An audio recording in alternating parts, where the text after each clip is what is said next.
होई से जिया बहुत कले से पिया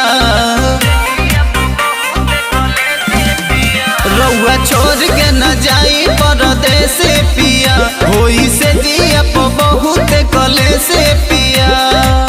अपने शहर में कमाई राजा जी ले लीना राजा गोलाने पटेम्पू पाली से पटन चलाई राजा जी ले लीना राजा गोलाने पटेम्पू बीटा से विक्रम चलाई राजा जी।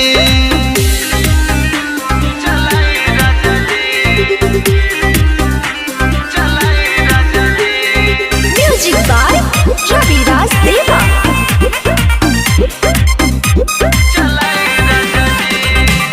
सुबह के गईल राजा साँझ चली आईब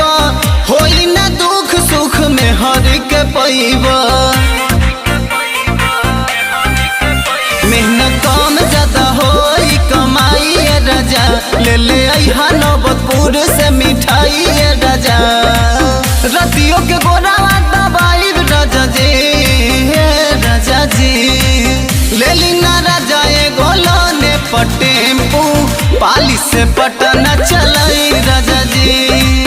ले लीना राजा गोलाने पटेम्पू पुन से पटन चलाई राजा जी।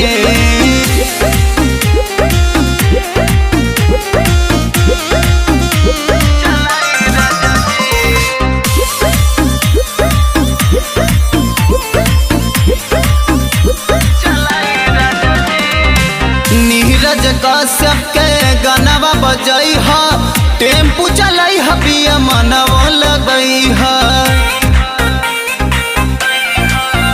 जदी लेके जइबा दुल्हन बाजारी पिया गाड़ी भर जाई उहावा सवारी पिया